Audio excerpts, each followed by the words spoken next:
Você concorda comigo que hoje em dia, e quanto mais o tempo passa, as narrações esportivas têm ficado cada vez mais chatas e sem graças? Esse é o tema do vídeo de hoje, mas antes, como sempre, deixa o seu like aqui embaixo nesse vídeo, comenta, quero muito saber a sua opinião sobre as narrações esportivas, sobre como tem sido, na sua opinião, o que você tem achado. E mais importante, se inscreva no canal e ative o sininho para você receber as notificações dos vídeos. Nós estamos preparando grandes conteúdos para vocês. E além disso, compartilhe esses vídeos, os vídeos do canal, esses nossos primeiros vídeos, para expandir o canal. Mande nos seus grupos de WhatsApp, mande no Instagram, no Twitter, onde você estiver disponível para poder divulgar nosso trabalho e muitas pessoas serem alcançadas. E já adentrando no tema desse vídeo, eu queria fazer um top 5 de narradores, na minha opinião, dos melhores narradores, mas antes disso, fazer uma reflexãozinha de como, na minha opinião, tem ficado chato as narrações esportivas. Eu acho que o que mostra muito bem isso é a ESPN. Por um exemplo, nos últimos anos, a ESPN teve 3 grandes perdas em relação a narradores.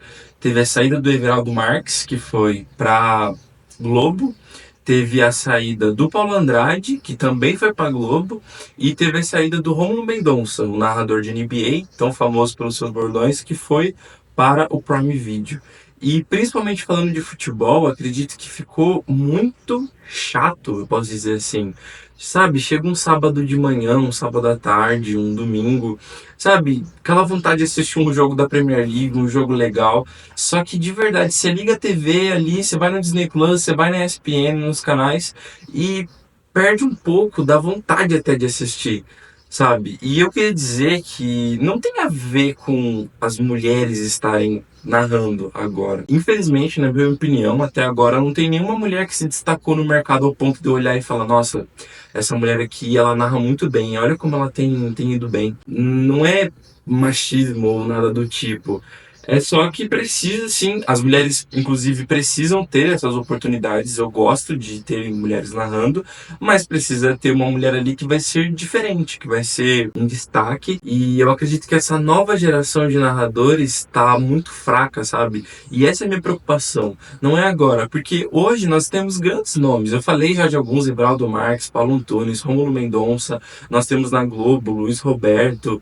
Nós temos o Luiz Felipe Freitas na Casa TV, na própria ESPN, nós temos o Fernando Nardini, nós temos o Rogério Vogel, nós temos ótimos nomes. Na TNT, eu acho que é o principal meio de narração boa que nós temos no país, com principalmente Jorge Igor e André Henning. Nós temos ótimos narradores, mas todos esses narradores que eu falei são de uma geração passada. E o que vai ser daqui para frente? O que vai ser quanto mais esses caras ficam velhos e vão passando a geração deles? Quem tá hoje, os novos, quem que vai ser o grande nome? Quem que vai brilhar? Quem que vai ser a estrela? Quem vão ser os grandes narradores daqui 10, 15, 20 anos? E eu falo isso como uma preocupação, porque eu, por exemplo, sabia desde pequeno que eu não poderia ser jogador de futebol. Então, eu sempre gostei muito de narrar o que eu fazia, os jogos que eu jogava, e até um primo meu ficava bem bravo comigo, porque eu simplesmente ficava narrando, ele jogando. O PS2 lá, o PES acho que 2007, 2008, ele lá jogando, e eu querendo narrar, e ele se irritando, aquele estressando ele pedindo pra eu parar. Mas eu sempre gostei disso nos jogos de celular, nos jogos de videogame. Então eu tenho uma relação muito boa com narração. Eu gosto de narração. Eu acho que a narração ela é muito importante dentro do esporte, de todos os esportes, e ela é sim um grande motivo do espectador permanecer no jogo até o final. E o que vocês acham a respeito disso? Sabe, digita aqui embaixo quem são o seu top 3 de narradores do Brasil e quem você acha que é o seu número 1, quem que é o melhor narrador hoje do nosso país. Mas vocês concordam comigo a respeito disso, de que daqui a um tempo vai ser difícil assistir um jogo da Premier League, assistir uma NBA, um futebol americano, porque não tem ninguém da nova geração fazendo a diferença, né? Isso que eu espero, de que os mais novos, quem tá agora entrando e tendo mais oportunidades, que sejam diferentes. E eu falo muito também da parte da emoção, sabe? São transmissões meio chatas, meio sem graças, sabe? Falando de futebol, né, SPN, como eu já estava falando antes, sabe? São transmissões muito sabe, meio patéticas. E olhando, por exemplo, até para a Cazé TV, que hoje faz muito sucesso, que cresceu muito bem, já passou dos 17 milhões, tirando o Luiz Felipe Freitas, quem ali você ouve narrar nos jogos, nas partidas, nos esportes, e fala, nossa, uau, como é bom. Como é boa a narração desse narrador, dessa narradora. Eu não consigo pensar em algum nome, não consigo olhar e falar, nossa, esse cara é muito bom. Mas agora falando de coisa boa, a parte boa do vídeo, queria falar aqui do meu top 5 de narradores do Brasil atualmente. Já na quinta posição, que já foi citado anteriormente, falando de NBA, nós temos o Romulo Mendonça, que é muito famoso pelos seus bordões, muito famoso mesmo. Tem o Neila Torraca, tem o Veneno da Jararaca, tem o Papai Lebrão e tem vários outros, vários outros. Ele é muito, muito, muito criativo na maneira como ele fala e ele coloca uma emoção muito grande quando ele tá narrando uma partida da NBA. Eu até gostei, pessoalmente, que ele foi pro Prime Video, principalmente por conta do Prime Video transmitir a cada ano mais jogos da NBA.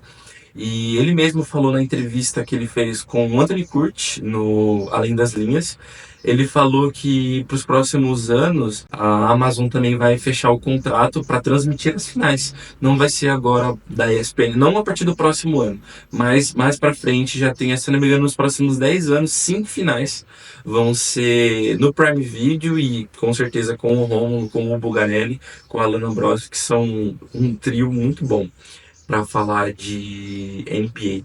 E na quarta posição, ainda não falando de futebol, eu falo do Fernando Nardini, que inclusive substituiu, né? Na verdade, quem substituiu o Everaldo Marques na NFL em primeiro foi o próprio Romulo Mendonça, depois foi pro Ari Aguiar, que inclusive também narra a NFL e hoje é o principal nome da NBA na ESPN. Mas depois veio o Fernando Nardini, que também não narra só a NFL, mas narra o tênis, boas partidas de tênis na ESPN, e também narra o Campeonato Espanhol. E ele narra a maioria dos jogos do Real Madrid, inclusive eu gosto muito das narrações dele de futebol, mas para mim o grande destaque dele são as narrações de NFL, ao lado do craque Paulo Antunes, que tem ótimos bordões também, que é um comentarista de NFL. Ele narra hoje no horário nobre da NFL e eu acho que ele, assim, é um maestro da narração, ele é muito bom, ele se reinventou, ele teve que aprender tudo a respeito de NFL para dar sequência e para estar mais antenado junto com os comentaristas, então ele fica aqui na nossa quarta posição. Em terceiro, eu deixo o nosso querido e amado Carecation, o André Henning. Eu gosto muito do André Henning, eu acho que ele tem muitas narrações históricas da Champions League, né, que é o grande carro-chefe da TNT Sports, o antigo esporte interativo que ele trabalha lá. E ele tem narrações muito épicas, como a virada do 6-1 do Barcelona contra a equipe do PSG em 2017 e também os jogos do Cristiano Ronaldo. Ele narra a maioria dos jogos, ele narrou, né, a maioria dos jogos do Cristiano Ronaldo na Champions, em que o Cristiano Ronaldo fez o hat-trick, como no 3-0 contra o Atlético de Madrid para classificar, o próprio 3-0 contra o Wolfsburg também naquelas oitavas.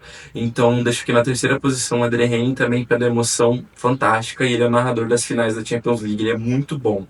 Na segunda posição eu coloco mais um narrador da ESPN, que é o Rogério Vogel. O Rogério Vogel, na minha opinião, eu fiquei muito surpreso nos últimos meses, que eu tive mais contato às narrações dele, até por mais oportunidades em jogos mais importantes que ele está tendo agora na ESPN. Ele narrou a final da Libertadores, foi uma ótima narração, narrando com muita emoção o gol do Júnior Santos, que sacramentou o título do Botafogo, mas ele tem narrações espetaculares da Premier League também. Eu coloco como uma das 5 narrações assim da minha vida a narração dele do gol do Cole Palmer na virada histórica do Chelsea por 4-3 contra o Manchester United até, se eu não me engano, 99, né, minutos, 90 dos normais, mais 9 dos acréscimos. O jogo estava 3-2 para o United. Nos últimos 2 minutos, o Chelsea virou o jogo com o Cole Palmer marcando o hat-trick.